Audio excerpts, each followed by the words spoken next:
Good day. This is our discussion on aplastic anemia, still part of our hematologic medical surgical nursing series.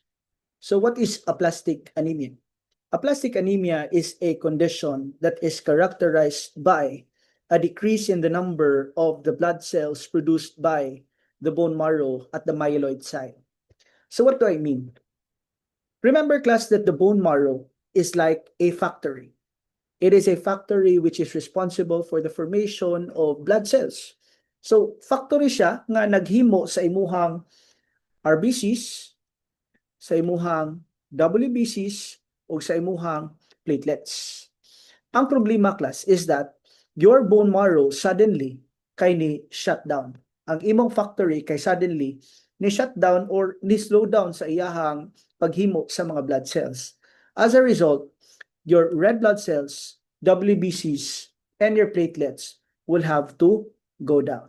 This is what we call pancytopenia. Pancytopenia is a condition where there is a reduced number of red blood cells, WBCs, and your platelets. So again, ang aplastic anemia happens because naatay problema sa ato ang bone marrow.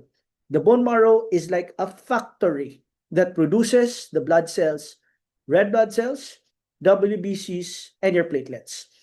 When these three goes down in terms of number, then we have a condition called pancytopenia. Now, naunsa man di ay ang atong factory? Naunsa man di ay ang atong bone marrow? What's wrong with our bone marrow? Our bone marrow, class, could be, number one, damaged. Okay? Pwede ang mismong factory naguba na ay mismong problema sa sulod sa imuhang factory. Gidemolish ba? Gilinog ba? Nasunog ba? Nabungkag ang factory. Na-damage ang bone marrow. Number two, pwede man okay imong bone marrow, but the supporting structures to the bone marrow are damaged. So naa kay damage, but not to the bone marrow, but rather it is the microenvironment or the supporting structures to the bone marrow ang naguba. Meaning, ang blood cell nga nagsupply sa bone marrow or ang surrounding tissues nga nagsupport sa imong bone marrow mao'y naguba and dili mismo ang imuhang bone marrow ang naguba. Or number three, class, this could be a condition where ang imuhang bone marrow is replaced by fats. Supposedly, kung abliho nimo ang bone marrow, ang makita nimo BC factory with several cells.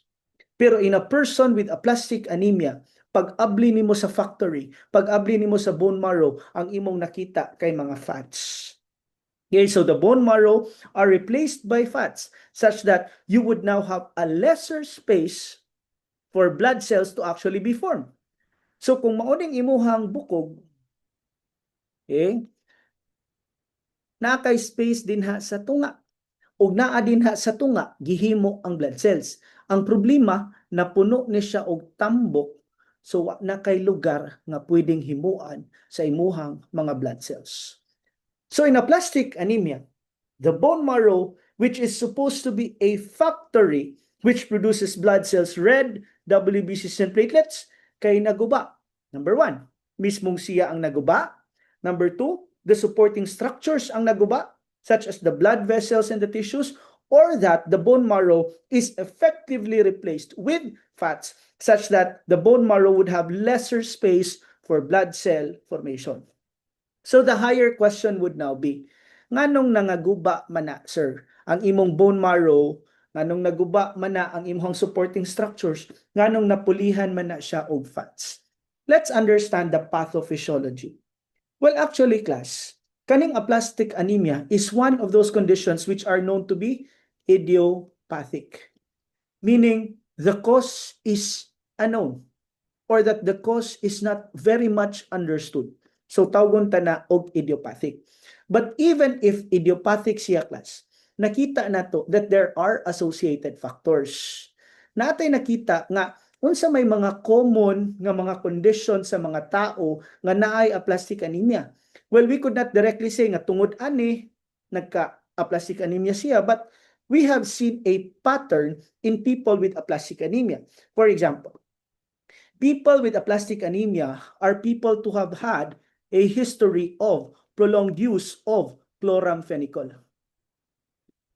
Kanang chloramphenicol is an antibiotic. It is given for upper respiratory tract infections or skin infections such that kung naa kay prolonged infection, then ang tinambalay pod with chloramphenicol, prolonged pod. Ug nakita na nato class nga ang kasagaran nga naay prolonged use of chloramphenicol naa may aplastic anemia. Pero again, di ta kaingon nga ang chloramphenicol naka-cause og aplastic. It's just that nga ang mga tao nga naay aplastic anemia na ay history of prolonged use of chloramphenicol. So usa lang na, what else? Associated factors could be viral infection. And most commonly class, the viral infection of people, the history of people with aplastic anemia was naa sila viral infection with specifically hepatitis. Okay? So, naa siya aplastic anemia. Pag interview nimo, ma'am, unsa may imong health history? Uy, daghan man sila nga naay mga hepatitis. Okay? Again, associated factor siya class ha, because the cause of aplastic anemia remains to be idiopathic. Number 3, unsa pay naa sa mga history sa mga tawo nga naay aplastic anemia, naa po day sila prior exposure to radiation. Okay? And number 4, naa po tay mga tao who had been exposed to certain chemicals. Chemicals like paint remover. Okay? Or kanang mga chemicals nga gigamit nato para sa dry cleaning machines, no? Kung magpa-dry clean mo sa inyong mga sinina, prolonged exposure to these chemicals are found among people who have had aplastic anemia. So again, the cause of aplastic anemia remains to be idiopathic, or the cause of the damage to the bone marrow or to the supporting structures of the bone marrow, or the replacement of the bone marrow's spaces with fats remains to be idiopathic, but it is associated with history of prolonged use of chloramphenicol, viral infection, specifically hepatitis, exposure to radiations, and exposure to certain chemicals such as your paint removers or your dry clean solvents. So what happens exactly in persons with aplastic anemia is that these causes or these associated factors could lead to a sudden change in the character of the T cells. Naunsa man day akong T cells, sir? Ang T cells class, di ba, supposedly they protect us against pathogens, but this time our T cells attacks the bone marrow. Okay? So with the presence of these factors, associated factors, there is a sudden change in the character of the T cells nga. Imbis sila mo protection nato, sila naman hinuon ang mo attack sa atoa. Such that when T cells attack the bone marrow, our bone marrows develop aplasia. Moingon gani kag aplasia, meaning production of nothing, zero formation. And it is because of the zero formation of blood cells in the bone marrow where the name aplastic anemia is derived at. Okay? And such that when there is aplasia at the bone marrow, then there would have to be reduced hematopoiesis. Unsa nang hematopoiesis? The formation of blood cells. And when there is reduced hematopoiesis, then muubos pod ang imuhang red blood cells, WBCs, and your platelets. And these reduced levels is what we call pancytopenia. Okay? So let's review. When we speak of aplastic anemia, this is precisely a condition where the bone marrow, a supposed factory which produces your red blood cells, WBCs, and platelets, had been damaged. As a result, the levels of these blood cells are reduced, a condition called pancytopenia. What is the cause of aplastic anemia? Tubag, idiopathic. But it is associated with certain factors such as history of the use of chloramphenicol, prior viral infection, specifically hepatitis, radiation, and exposure to certain chemicals, such that by reason of this, the T cells tend to attack our very own bone marrow. And as a result, there is aplasia at the bone marrow or the zero production of blood cells. As a result, there will be reduced blood formation or hematopoiesis. So maubos ang red blood cells, WBCs, and platelet. When red blood cells are low, we call that anemia. When WBCs are low, we are prone to infection. And when platelets are low, we are then prone to bleeding. How would we know if a person has had aplastic anemia? So let's talk about the diagnosis for aplastic anemia. Number one na din ha, class, is the CBC, complete blood count. What do you expect on the CBC of a person with aplastic anemia? Di ba you will see pancytopenia, ubos tanan, red blood cells, WBCs, and platelet? And the golden standard to diagnose aplastic anemia is through your bone marrow aspiration. Unsa man ang bone marrow aspiration? Magkuha ta, class, og bone marrow, no? Gikan sa ato ang pelvic bone, no? Gikan sa ato ang sternum or gikan baron sa imuhang tibia, no? Magkuha ta og bone marrow, unya atong i-check unsa may atong makuha didto. Supposedly, kung mao ni siyang imong bukog, okay? Di ba diri sulod na akay mga giform nga mga red blood cells, WBCs, and your platelets. Okay? Di ba na diha sa sulod? So kung mag-aspirate ko din ha, class, supposedly, ang makuha nako red blood cells, WBC o platelet. But kung naa ako'y aplastic anemia, unsa may akong makuha? Ang akong makuha kay fats. Or wala gyud ko'y makuha at all. Remember, there are three kinds of damages. Damage to the bone marrow, damage to the supporting structures. So in such a case, wa ko'y makuha. Or the damage in the form that the spaces or hollow spaces there are replaced with fat. So ang akong makuha, fats. Meaning to say, in a person with aplastic anemia, upon bone marrow aspiration, inikuha nako, imbis blood cells akong makuha, it's either wa ko'y makuha or fats ang akong nakuha. Now, let's talk about the management for a person with aplastic anemia. To manage your aplastic anemia, we go back to the pathophysio. So, sa ganitong pathophysio, this is idiopathic plus associated factors.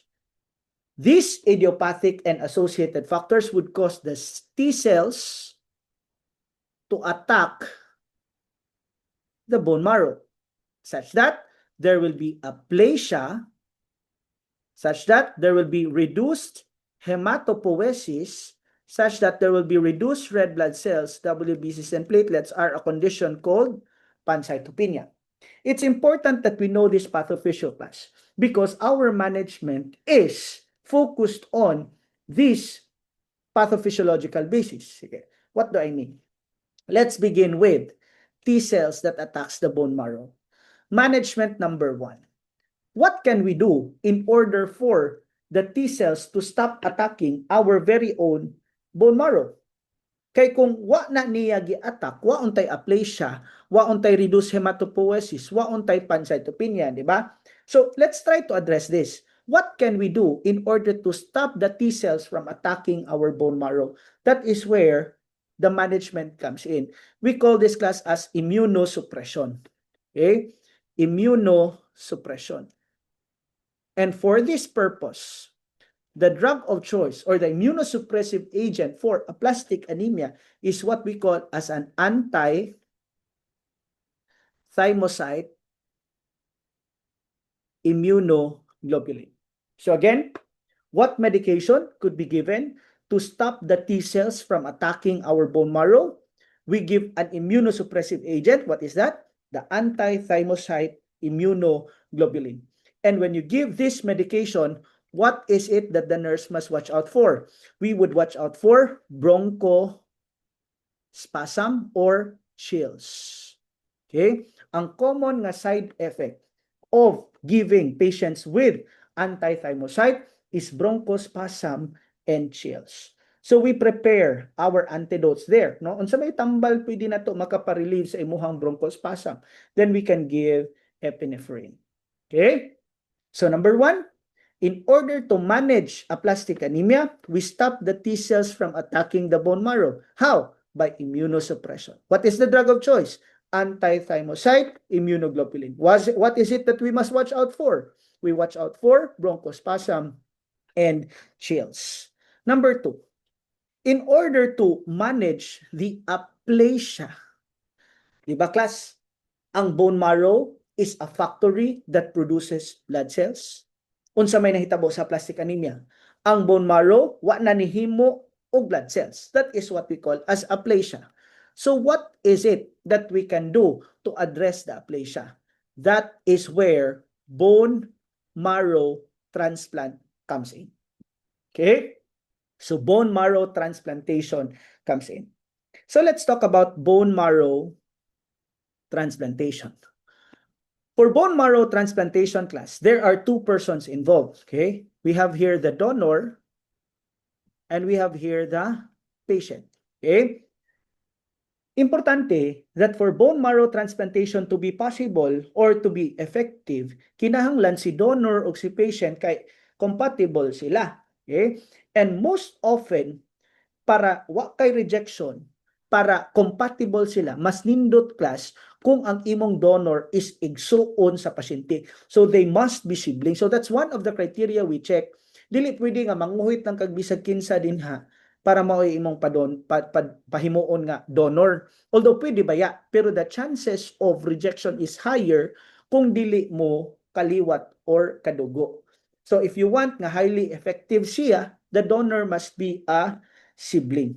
Nga naman, because it is from the donor that we tend to aspirate his own bone marrow and then we transplant it to the patient. So ang bone marrow ni donor atong ibalhin dito sa pasyente.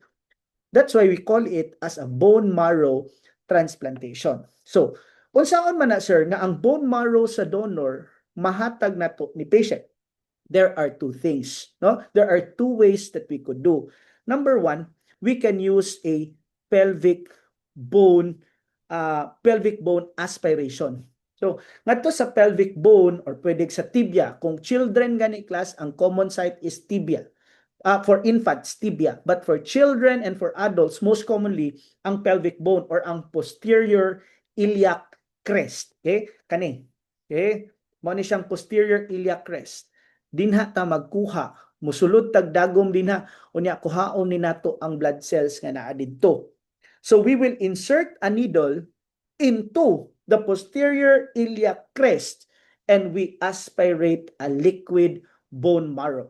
Okay? So pelvic bone aspiration unsay site? Posterior iliac crest. Again, first way where we can get a bone marrow from the donor is through aspiration of the pelvic bone. Unsay specific nga site? We call it as the posterior iliac crest. Unsay atong suyupon? Katong dagom suyupon niya ang imong liquid nga bone marrow. Another way, or the more modern way class, is what we call as the peripheral blood stem cell transplant. Peripheral blood stem cell transplant. So kaning peripheral blood stem cell transplant, this will begin with the administration of a growth factor. Okay? So si donor atong injectionan o growth factor usually mga 4 to 5 days. Ang kaning growth factor will cause the bone marrow of the donor to go out of the bone and flow into the blood. So kung hatagan kuno nato siya growth factor, katong iyahang bone marrow sulod sa iyang bukog mugawas. Asa man mo adto? Mungadto sa iyahang circulatory system. Mungadto sa iyahang mga ugat. Pag abot sa ugat, ato na nang ma-harvest through a procedure called apheresis. Apheresis is a machine no nga moagi ang dugo sa donor dito sa machine nga katong machine iya tong kolektahon ang mga bone marrow nga nanggawas. Okay? And that is how we harvest using the peripheral blood stem cell transplant. Again, for bone marrow transplantation, number 1, kinahanglan compatible. Kay dili pwede nga manguha lang kag bisag kinsa dinha imong kuhaan. And for higher success rate, mas nindot kung si donor is a sibling. Now, how do we harvest the bone marrow of the donor? Number 1, magtuslok tagdagom dito sa pelvic bone. So tawag ana pelvic bone aspiration. Unsay site tawag specifically? It's your posterior iliac crest. Ang atong kuhaon is a liquid bone marrow. Then nanakay bone marrow. There's another way, the peripheral blood stem cell transplant. Si donor atong hatagan og tambal, no? We will be injectioning growth factors to the donor aron ang mga bone marrow nga nakatago sa iyahang mga kabukugan mugawas into its own circulatory system, and we harvest it using a machine in a process called apheresis. So nagkupot na taron sa bone marrow. Dili na siya ditsog hatag sa pasyente because the patient will have to undergo a conditioning process. So how do we condition the patient? The patient is prepared by giving the patient some chemo or radiation therapy. Una nato siya hatagan og bone marrow, ato sa siyang ikimo, ato sa siyang irradiation. Nganuman, by doing this, we will reduce the immune function of the patient such that the chances of rejection will be reduced. Ikimo, irradiation, aron ang iyang immune system mo weaken para di na makareact ang iyahang immune system to the bone marrow nga i-transplant later on. And number 2, the purpose of chemo and radiation is to kill the remaining bone marrow cells. Okay? Is to kill the defective bone marrow of the patient. So here, class, for bone marrow transplant, there are 2 persons involved, si donor o si patient. Unsay buhaton nato ni donor, kuhaan nato siya bone marrow. Duha ka pamaagi, either we aspirate it in the pelvic bone or we do peripheral blood stem cell transplant by harvesting it through an apheresis. Donor. Si patient, what do we do with the patient? We condition the patient. How? Giving chemo and radiation for the purpose of, number 1, to reduce the effects of his own immune system such that his immune system cannot kill, cannot reject the newly transplanted later on nga bone marrow. And number 2 is to kill the defective bone marrow. Now, after harvesting, after conditioning, so step 1, harvest. Step 2, condition. We proceed with step number 3, which is the transfusion process. Okay? By transfusion process, we administer the harvested bone marrow via an intravenous transfusion in the same way we do as if it is a blood transfusion. Kay paghatag nimo niya sa iyahang ugat, i-blood transfuse nimo dito sa iyahang ugat, inig-abot sa iyang circulatory system, mo-migrate ra ng bone marrow into the bone marrow. Dito sa iyahang bone marrow nga kaugalingon. The liquid bone marrow at the circulatory system that has been harvested, paghatag nimo niya, mo-migrate ra na dito sa iyahang own nga bone marrow. Okay? So that is for bone marrow transplantation. Again, going back. This is the pathophysiology of aplastic anemia. Idiopathic plus associated factors. So, ganito mga associated factors, chloramphenicol, exposure to viral infection, usually hepatitis, chemicals, katong mga paint remover, mga dry clean solvents nimo, or katong exposure to radiation.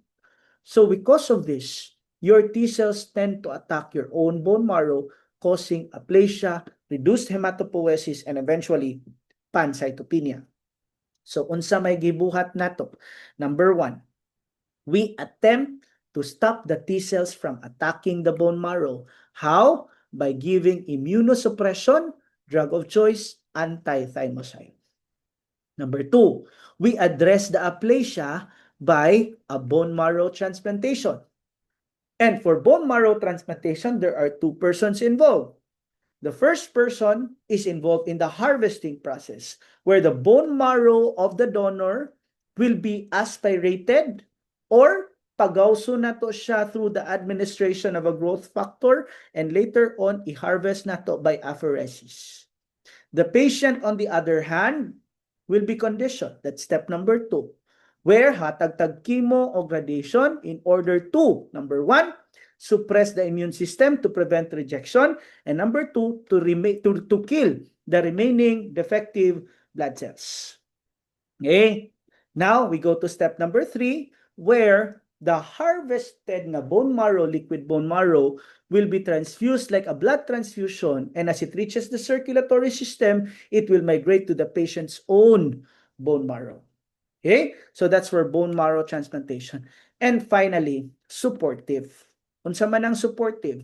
We address the problems in anemia, we address the problems of the risk for infection, and we address the problems for risk for bleeding, such as transfusion with platelets to prevent bleeding, transfusion with red blood cells, packed red blood cells for reduced red blood cells or anemia, and we protect the patient against risk for infection because of the reduced WBCs in the body.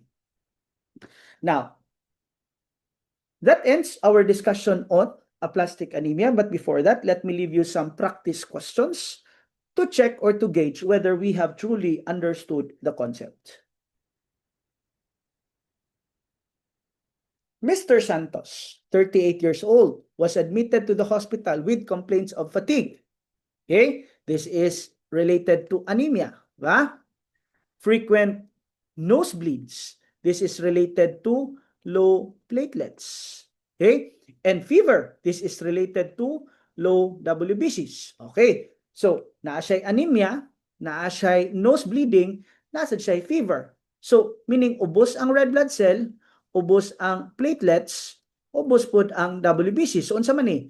Pancytopenia. When does this happen? In patients with aplastic anemia. So, aside from that, there is a history of taking chloramphenicol for a prolonged infection. Meaning to say, there has been a history of prolonged exposure to chloramphenicol. And so the patient was truly diagnosed with aplastic anemia. The question is, what could have caused the problem of Mr. Santos? Is it letter A, vitamin B12 problem? Is it letter B, prolonged use of chloramphenicol? Or maybe iron deficiency or excessive folic acid? Your answer now should be letter B, prolonged use of chloramphenicol. Let me emphasize, class. The prolonged use of chloramphenicol is not the precise cause of aplastic anemia, but merely an associated factor. Because as we all know, aplastic anemia is idiopathic. One more. A 25-year-old patient is diagnosed with aplastic anemia. The nurse explains to the client that the disease is primarily caused by which of the following pathophysiologic mechanisms? Or what could have caused aplastic anemia in simple terms? Is it letter A, the bone marrow produces excessive immature white blood cells? Or that T cells have been attacking the bone marrow? Or that the spleen sequesters and destroys the red blood cells? Or that the liver has failed such that it cannot produce your clotting factors? The answer is clear. The answer is letter B. Now, since the body's T cells have attacked the bone marrow, having caused aplastic anemia, my question is, what is the medication of choice to suppress the T cells from attacking your own bone marrow? Again, what is the drug of choice? Okay, and the answer is, you know the answer. So that's all for aplastic anemia. Thank you and see you for our next video.